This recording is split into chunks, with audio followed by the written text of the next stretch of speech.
Hello दोस्तों, मैं पूजा कुमारी आप सभी का मेरे ज्ञान सर्च चैनल में स्वागत है। और आज टॉपिक लेकर के आए हैं हम आपके लिए उपसर्ग और प्रत्यय।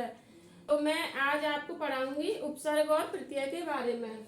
देखो दोस्तों, यह है उपसर्ग और प्रत्यय। उपसर्ग और प्रत्यय।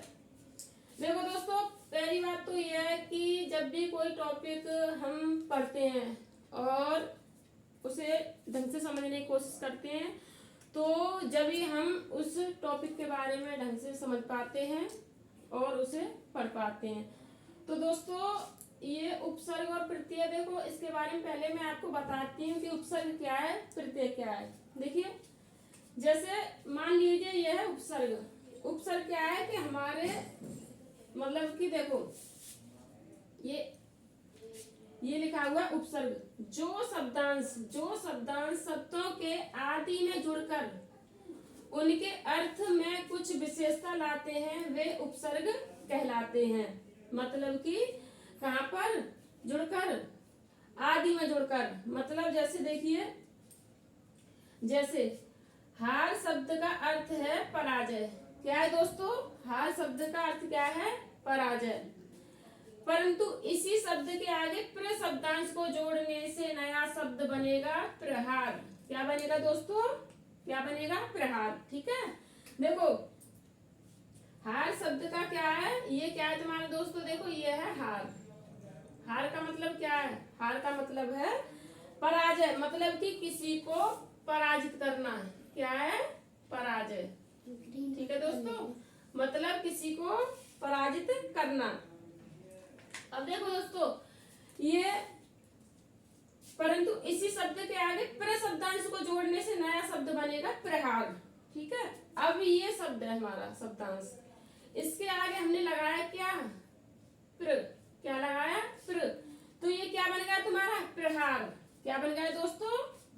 प्रहार बन गया। प्रहार, जिसका अर्थ है चोट करना। क्या है दोस्तों? चोट करना। अब देखो, पराजय, जय और पराजय, लेकिन हार का अर्थ क्या हुआ? पराजय। गौर से समझने की कोशिश करना दोस्तों। देखो, पराजय, हार शब्द का अर्थ है क्या है? पराजय। यहीं से समझो दोस्तों, हार शब्द का अर्थ है क्या? पराजय। परंतु इसी शब्द के आगे प्र शब्दांश को जोड़ने से क्या बन गया? प्रहार। हार शब्द का अर्थ है पराजय, लेकिन प्र जुड़ने से क्या बन गया? प्रहार। और प्रहार का अर्थ क्या है दोस्तों? चोट करना। तो देखो, पूरा सेंस इसका बदल गया। क्या बदल गया? सेंस। अब देखो दोस्तों, जैसे आगे कुछ एग्जांपल दिए हुए हैं, इनको समझें। प्र प्लस हार, प्र प्लस हार, ये क्या हो गया? प्रहार। भाई हार, और इसमें जोड़ दिया हमने क्या? प्रारंभ में प्र, तो क्या हो गया? प्रहार। यहाँ पे क्या था? ये हार। क्या था? ये हार था दोस्तों। यहाँ पे क्या है? यहाँ पे भी हार है, लेकिन दूसरा हमने आगे उपसर्ग जोड़ा। क्या जोड़ा हमने? वी जोड़ा। तो क्या हो गया? विहार। और ये कौन सा है? हार। इसके आगे हमने जोड़ा आ, तो क्या हो गया? आहार। ठीक है। प्रहार, विहार, आहार, तीनों का ही सेंस अलग हो गया, लेकिन ये यहाँ पे क्या है? हार। और प्रारंभ में प्र और वी और आ जोड़ने से क्या हुआ? प्रहार, विहार, आहार। तो दोस्तों, ये उपसर्ग आपके समझ में आ गए होंगे। उपसर्ग जो होते हैं, उपसर्ग किसी शब्दों के आदि में जुड़कर, आदि मतलब कि प्रारंभ में जुड़कर उनके क्या करते हैं? अर्थ को ही पूरा बदल देते हैं। तो वो क्या कहलाते हैं? हमारे उपसर्ग कहलाते हैं दोस्तों। आगे बात करते हैं प्रत्यय के बारे में। किसके बारे में दोस्तों? प्रत्यय के बारे में। जो शब्दांश शब्दों के अंत में जुड़कर, देखो यहाँ पे देखा होगा आपने कि उपसर्ग क्या था? उपसर्ग आदि में जुड़कर उनके अर्थ को चेंज करता है, लेकिन प्रत्यय जो क्या करता है? वो उनके शब्दों के अंत में जुड़कर, प्रत्यय शब्दों के अंत में जुड़कर उनके अर्थ में विशेषता या परिवर्तन ला देते हैं। या तो कुछ अलग विशेषता ही ला देंगे, या फिर उनका पूरा ही परिवर्तन हो जाएगा, देते हैं, वे प्रत्यय कहलाते हैं। ठीक है दोस्तों। जैसे देखो, अब प्रत्यय कहाँ पे जुड़ते हैं? शब्दांश शब्दों के अंत में, शब्दों के अंत में जुड़कर उनके अर्थ में विशेषताएं या परिवर्तन ला देते हैं, वे प्रत्यय कहलाते हैं। दोस्तों देखो, ये क्या लिखा हुआ है आपका, ये लिखा हुआ है समाज, ठीक है, और ये क्या लिखा हुआ है पुत्र, और ये क्या है सेठ। देखो दोस्तों, समाज, समाज के पीछे हमने क्या लगाया, एक प्रत्यय लगाया। क्या लगाया, एक प्रत्यय, तो ये क्या हो गया, सामाजिक, सामाजिक, ठीक है, सामाजिक है। और ये क्या है, पुत्र प्लस ई, पुत्र प्लस ई। अब पुत्र के पीछे हमने क्या लगाया है, ई प्रत्यय लगाया। कौन सा, ई प्रत्यय।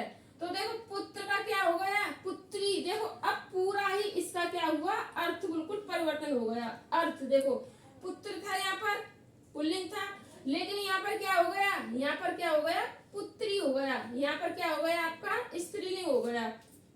देखो दोस्तों, एक और एग्जांपल मैं आपको बताती हूँ आगे, इसमें आपको सही से समझ में आ जाएगा। ये है सेठ, है ना, ये क्या है तुम्हारा सेठ, और इसके आगे हमने क्या लगाया, आनी प्रत्यय। क्या लगाया, आनी। तो इस सेठ का क्या हो गया दोस्तों, सेठानी। क्या हो गया दोस्तों, सेठ का हो गया सेठानी। यह पुल्लिंग था और ये क्या हो गया, स्त्रीलिंग हो गया। मतलब पूरा ही परिवर्तन चेंज हो गया, पूरा ही सेंस उसका बदल गया। तो ये दोस्तों आपके प्रत्यय समझ में आ गए होंगे और उपसर्ग भी समझ में आ गए होंगे। आप जो मैंने आपको बताया उसको सही से समझो और बार बार उसको रिवाइज करो। आप अच्छी तरह से इसको बढ़िया तरह से सीख जाओगे। उपसर्ग और प्रत्यय कोई ज्यादा बड़ा टॉपिक नहीं है, छोटा सा टॉपिक है, और आप इसे उपसर्ग को और प्रत्यय को सही से इसे पढ़ो, बार बार रिवाइज करो। कोई भी टॉपिक इतना वो नहीं होता है, उसको बार बार रिवाइज करने से हम अच्छी तरह से उसको क्लियर कर सकते हैं। तो दोस्तों एक बार मैं रिवाइज दोबारा से आपको करा देती हूँ। देखिए दोस्तों, उपसर्ग प्रत्यय, उपसर्ग क्या होता है, उपसर्ग जो शब्दांश शब्दों के आदि में जुड़कर, कहाँ पर, आदि में जुड़कर उनके अर्थ में कुछ विशेषता लाते हैं, वे उपसर्ग कहलाते हैं। जैसे हार शब्द का अर्थ क्या है, पराजय। क्या है, हार शब्द का अर्थ है पराजय, परंतु इसी शब्द के आगे प्र शब्दांश को जोड़ने से नया शब्द बनेगा प्रहार। प्रहार जिसका अर्थ है चोट करना। क्या है, चोट करना। तो ये कहाँ पे लगाया हमने, प्र, भाई आदि में तो लगाया, प्रारंभ में लगाया, ठीक है। जैसे प्र, ये क्या है, हार, और ये क्या है, हार, और ये क्या है, हार। ये भी प्र उपसर्ग लगाया तो प्रहार हो गया, वी उपसर्ग लगाया तो विहार हो गया, आ उपसर्ग लगाया तो क्या हो गया, आहार हो गया। दोस्तों अब देखो ये प्रत्यय, प्रत्यय टॉपिक है सर, इसको देखिए। जो शब्दांश शब्दों के अंत में जुड़कर उनके अर्थ में विशेषता या परिवर्तन ला देते हैं, वे प्रत्यय कहलाते हैं, ठीक है। अब देखो समाज प्लस एक, तो समाज के पीछे हमने एक प्रत्यय लगाया तो क्या हो गया, सामाजिक। पुत्र के पीछे ई प्रत्यय लगाया तो क्या हो गया, पुत्री हो गया। और इधर सेठ के पीछे आनी लगाया तो क्या हो गया, सेठानी हो गया। तो दोस्तों ये आपके समझ में आ गए होंगे। उपसर्ग और प्रत्यय ज्यादा बड़ा टॉपिक नहीं है, और आप इसे पढ़ें, समझें, समझने की कोशिश करें। अगर वीडियो पसंद आई हो तो उसे लाइक भी करें और शेयर भी करें, ठीक है दोस्तों। नमस्ते दोस्तों।